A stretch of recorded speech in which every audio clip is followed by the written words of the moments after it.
Assalamualaikum warahmatullahi wabarakatuh. Salam sehat dan bahagia selalu. Perkenalkan, nama saya Wanima Zumratun Ainia, salah satu dosen tetap program studi akuntansi Sekolah Tinggi Ilmu Ekonomi Taman Siswa di Banjarnegara dengan nomor induk dosen 0627127505. Untuk mata kuliah yang saya ampu tentunya berkaitan dengan ilmu ekonomi seperti pengantar akuntansi, akuntansi keuangan lanjutan, akuntansi manajemen, anggaran perusahaan, dan matematika ekonomi. Pada kesempatan kali ini saya akan memaparkan salah satu mata kuliah yang saya ampu, yaitu akuntansi manajemen dengan bobot 3 SKS. Dan paparan ini sebagai salah satu syarat dalam PDD UKT-PT, unsur pengajaran. Mata kuliah ini merupakan mata kuliah wajib yang harus ditempuh oleh mahasiswa. Bersamaan ini saya akan menjelaskan terkait dengan teknik pembelajaran saya agar tersampaikan dengan baik kepada mahasiswa, yaitu dengan menggunakan sistem DIA, yaitu Delivery, Intersection, dan Assessment. Sebelum saya jelaskan teknik pembelajaran tersebut, terlebih dahulu saya jelaskan deskripsi mata kuliah akuntansi manajemen. Deskripsi akuntansi manajemen ini merupakan salah satu bidang ilmu akuntansi. Mata kuliah ini akan menjelaskan berbagai konsep, metode, dan perekayasaan dalam melakukan penyusunan laporan keuangan yang akan dipergunakan oleh pihak intern dalam pengambilan keputusan manajerial.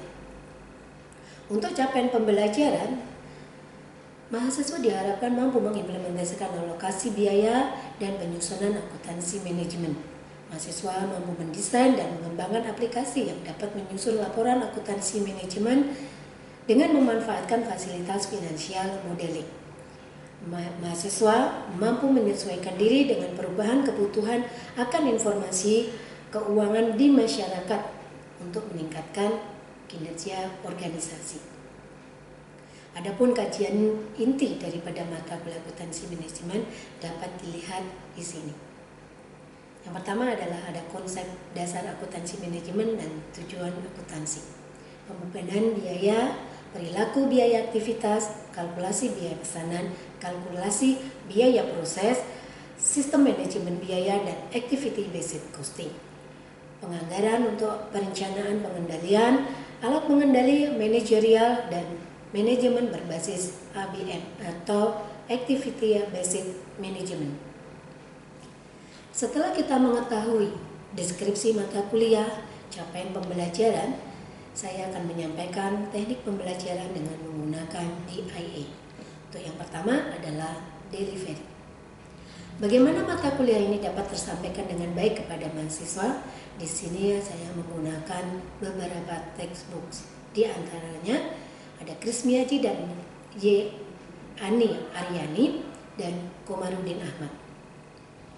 Selama pembelajaran di kelas, di setiap pertemuan saya membagi menjadi 3 bagian. Yang pertama adalah ada presentasi, diskusi, kuis atau tanya jawab.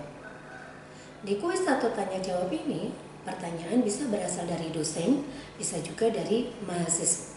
Biasanya saya meminta kepada mahasiswa untuk menjawab pertanyaan saya di depan kelas jika perkuliahan ini secara offline. Jika pertanyaan saya ini berhubungan dengan soal perhitungan, maka mereka harus mengerjakan di depan kelas.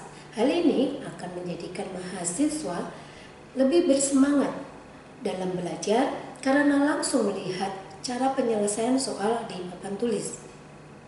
Namun jika pembelajarannya ini secara online, maka mereka harus menyiapkan peralatan alat tulisnya dan menjawab yang paling cepat, yang mana kemudian diambil suatu jawaban yang paling benar yang mana dan kemudian diberikan poin.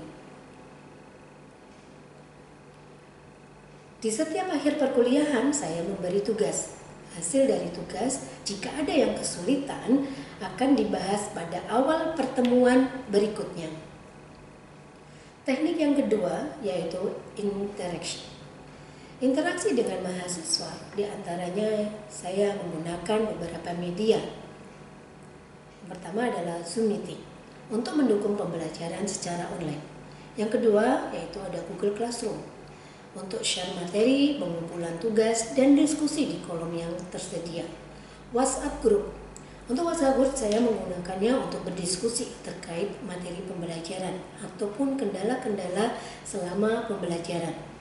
Kemudian saya menggunakan link YouTube saya di sini untuk memfasilitasi mahasiswa mengulang pembelajaran agar lebih memahami materi yang ada yang diberikan. Untuk teknik yang ketiga yaitu assessment. Dalam teknik ini bagaimana saya bisa melakukan atau penilaiannya ini terhadap mahasiswa. Pada awal pertemuan saya akan menjelaskan kesepakatan penilaian ini melalui kontrak perkuliahan, di mana kontrak perkuliahan ini meliputi kesepamahaman, kesepakatan, pemilihan ketua kelas kalau belum ada ketua kelasnya, dan biasanya ini di semester 1. Selanjutnya, di situ ada batas keterlambatan untuk masuk ke kelas, baik itu untuk mahasiswa ataupun dosennya. Kemudian di situ juga ada unsur penilaiannya. Nah, untuk unsur penilaiannya ini saya berdasarkan kriteria, antara lain ada kehadiran 10%. Untuk perkuliahan ini dalam satu semester ada 16 kali pertemuan, termasuk UTS dan ujian akhir semester. Ada sikap dan perilaku, saya berikan 15%.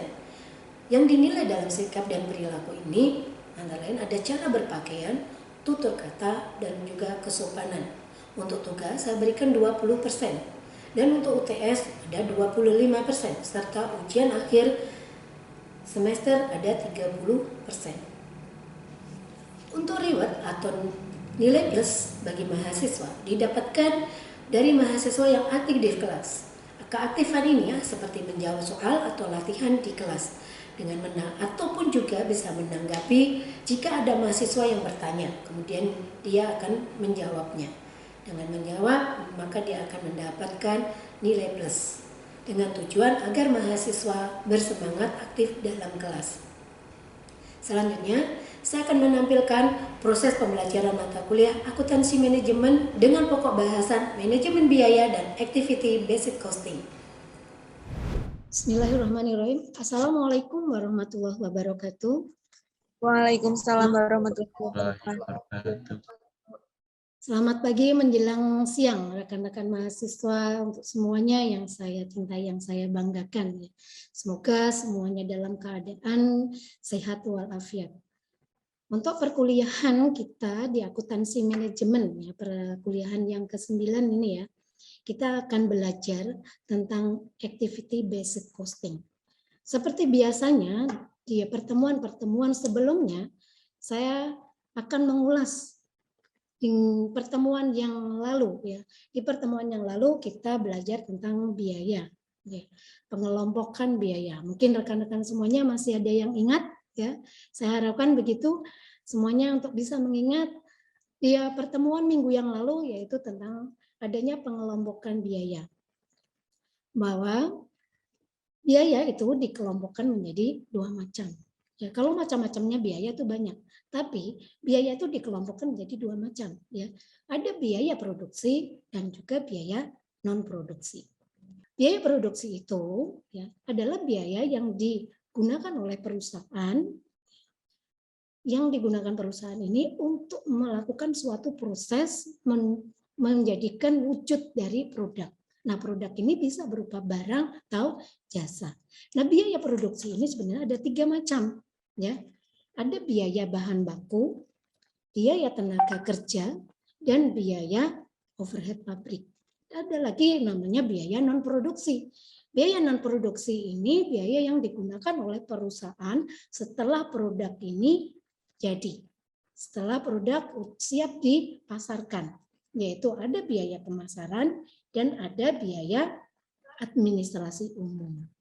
Pengelompokan biaya atau biaya-biaya tadi ya, itu sangat terkait sekali, sangat berkaitan erat sekali dengan materi yang akan saya sampaikan saat ini, yaitu tentang activity based costing ya. Di sini ada capaian dari pembelajaran di sini atau kemampuan ya, kemampuan dalam pembelajaran ya. Saya mengharapkan ya, di sini diharapkan mahasiswa itu bisa mengerti tentang manajemen biaya dan penentuan costing berbasis aktivitas. Jadi di dalam ABC ini, ABC itu adalah suatu pendekatan penentuan biaya produk ya, yang membebankan biaya ke produk atau jasa atas dasar konsumsi sumber daya yang digunakan untuk mendukung aktivitas.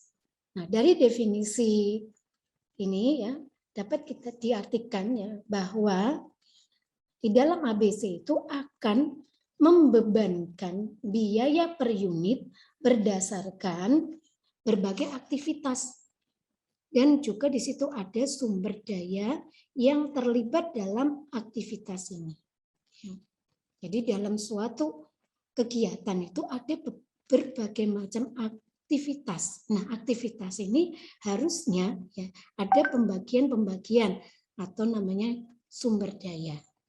Selain sumber daya ada objek biaya, ada cost pool, ada elemen biaya dan juga ada cost driver-nya.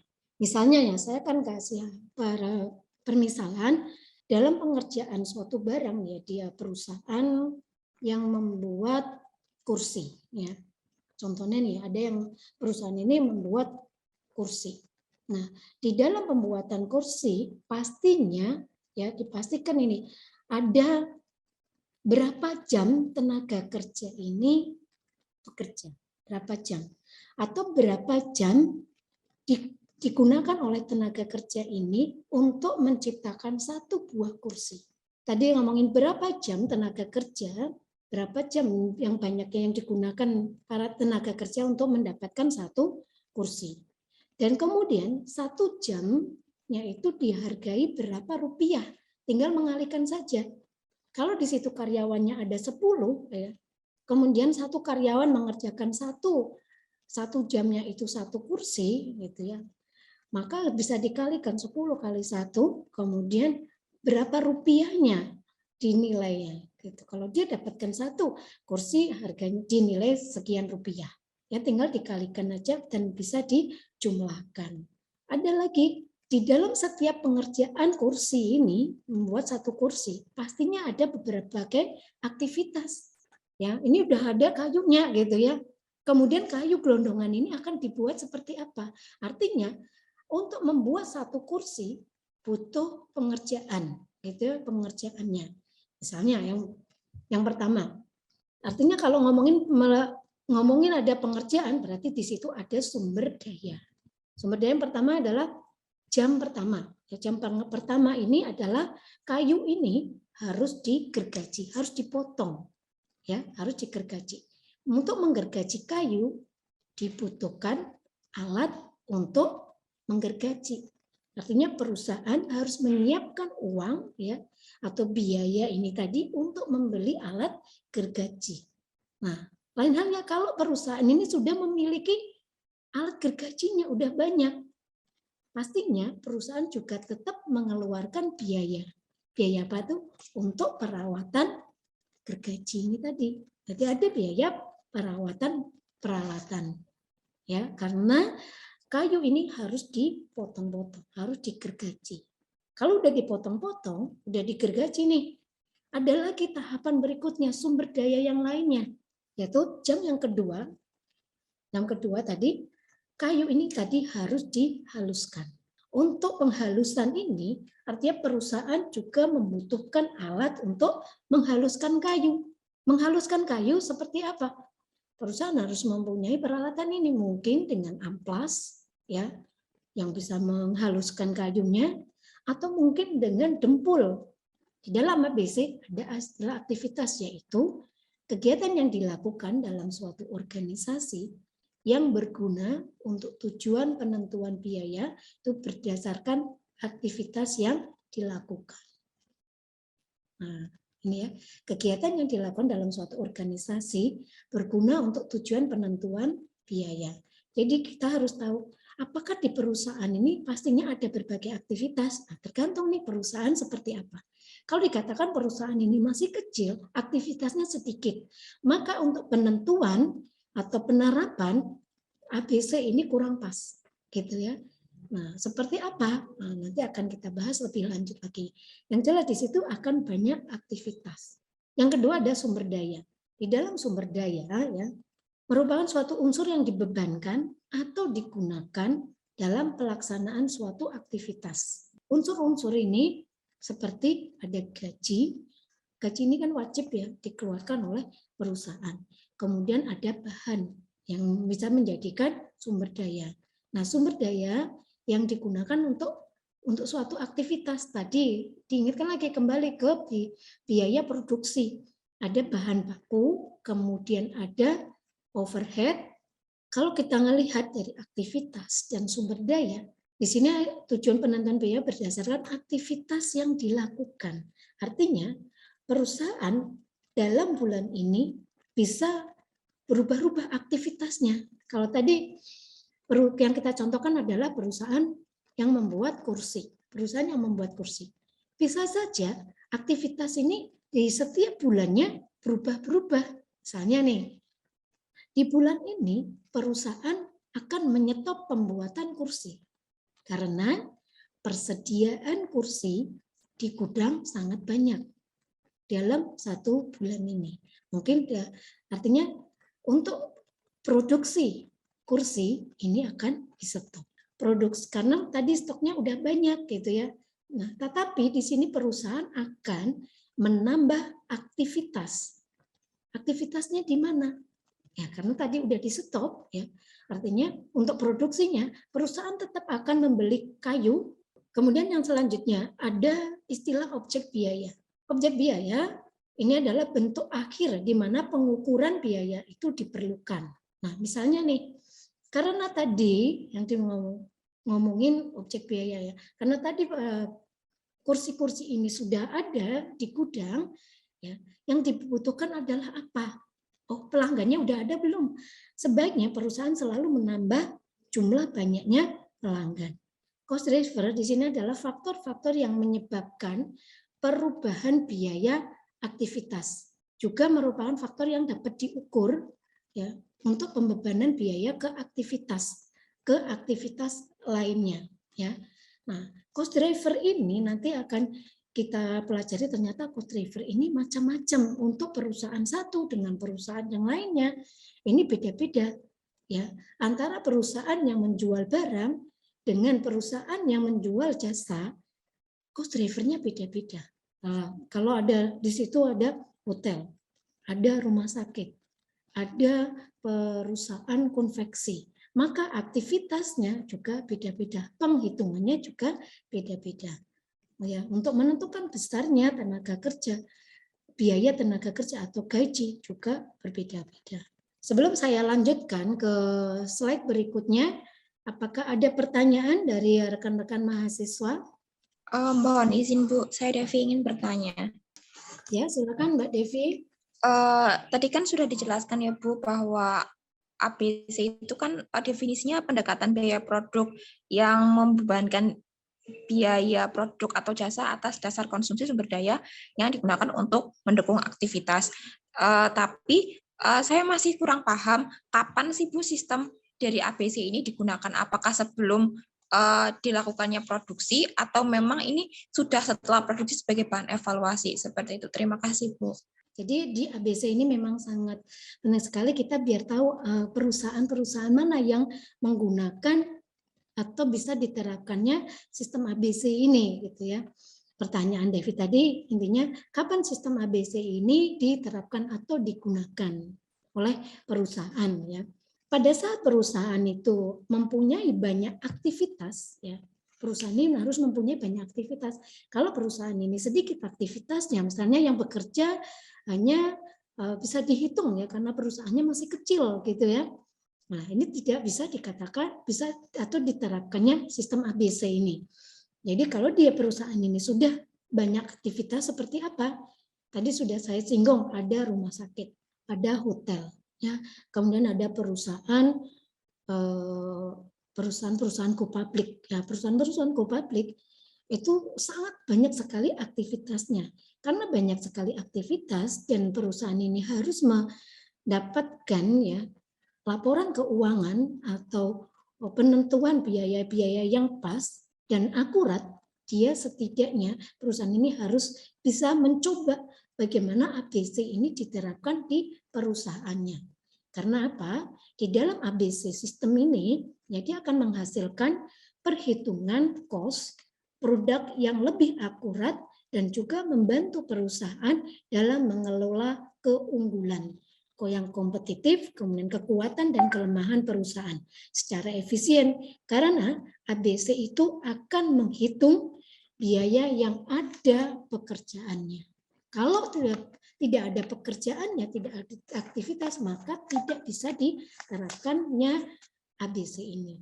Dengan menghitung biaya yang lebih akurat tadi, yang untuk mendapatkan ya suatu laporan yang berhubungan dengan biaya, perusahaan dapat menentukan pekerjaan apa yang sebaiknya dihilangkan tanpa merubah barang tersebut. Ada yang kurang jelas atau sudah puas ini dari penjelasan? Cukup Bu, cukup jelas. Berarti dapat ditarik kesimpulan bahwa ABC ini bisa digunakan di berbagai tempat perusahaan yang memang di dalamnya terjadi banyak aktivitas begitu ya Bu. Iya, betul sekali. Oke. Saya lanjutkan ya. Di sini ada 2 jenis cost driver ya. Cost driver di sini ada driver sumber daya dan driver aktivitas. Kalau ngomongin driver sumber daya di sini ya, adalah ukuran kuantitas sumber daya yang dikonsumsi oleh aktivitasnya. Di sini contohnya adalah persentase luas total yang digunakan oleh suatu aktivitas. Misalnya, saya kasih contoh. Untuk perusahaan tadi mebel ya, untuk membuat suatu kursi, pastinya dia akan memperhitungkan luas lahannya ya. Ada berapa meter ini untuk ada berapa ruangan yang diperlukan untuk membuat suatu kursi. Ada proses, ada bagian gudang menyimpan kayu, ada yang bagian gudang untuk menyimpan hasil produk, kemudian ada showroomnya, kemudian ada ruangan untuk proses produksinya, kemudian ada kantornya gitu ya. Jadi kalau ada tamu pastinya akan menemui orang-orangnya ini di kantor dulu gitu ya, tidak langsung ke bagian proses produksinya gitu ya. Nah, di sini ada driver sumber dayanya. Kemudian driver aktivitasnya adalah ukuran frekuensi dan intensitas permintaan terhadap suatu aktivitas. Aktivitas, banyaknya aktivitas yang berhubungan dengan suku cadang. Saya kasih contoh untuk perusahaan konveksi. Perusahaan konveksi yang membuat jaket. Dia pastinya perusahaan ini akan membeli benang-benang. Dia nggak akan mungkin memproduksi benang sendiri ya. Dia akan membeli benang-benang dari perusahaan-perusahaan lain. Nah, dia akan membeli perusahaan dari perusahaan A, perusahaan B, perusahaan C gitu ya. Nah, dari suku cadang ya, dari perusahaan-perusahaan yang menjual benang ini kemudian masuk ke pabriknya ya, ke perusahaan konveksinya, kemudian nanti para pegawai atau karyawannya ini akan menggunakan benang ini. Nah, dari hasil penggunaan benang ini akan dimintai keterangan dari mereka yang mempergunakan benang ini ya, bagian menjahit benang mana yang bagus gitu ya. Ya kemudian yang tahan lama, yang warnanya bagus. Ternyata kalau warna kuning dari perusahaan A, kuningnya genjreng sekali, warnanya begini-begini gitu. Nah, dari berbagai macam suku cadang penjual benang ini, perusahaan penjual benang, maka di sini akan dipilih. Oh, ini yang dari 3 perusahaan yang menjual benang, kita sebaiknya menjual, sebaiknya kita membeli ya dari perusahaan B dan perusahaan C yang menjual benang. Karena perusahaan A benangnya kurang kuat atau tahan lama atau mudah pudar warnanya setelah dibuat jaket. Nah, seperti itu. Atau bahkan dapat informasi semua benang ini dari perusahaan A, B, C ini bagus semuanya. Maka perusahaan ini akan tetap membeli benang dari suku cadang yang lainnya. Paham ya? Baik, saya lanjutkan. Ternyata kita dapat menyimpulkan nih, ya di dalam ABC itu adalah semua biaya yang dibebankan ke produk pastinya akan menimbulkan aktivitas. Itu paling mudah ya. Nah, untuk aktivitas ini tadi, maka diperlukanlah biaya produksi. Nah, biaya produksi ini tadi akan digunakan oleh perusahaan untuk suatu proses menjadi produk. Gitu ya. Nah, dan juga di sini di ABC juga membutuhkan namanya biaya non produksi. Kembali lagi dari awal. Jadi artinya untuk ABC ini intinya sudah paham semuanya ya. Baik.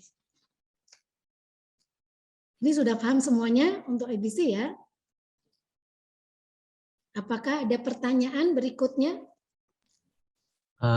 Mohon izin Bu, saya Rian mau bertanya. Manfaat dari sistem ABC itu apa saja ya Bu?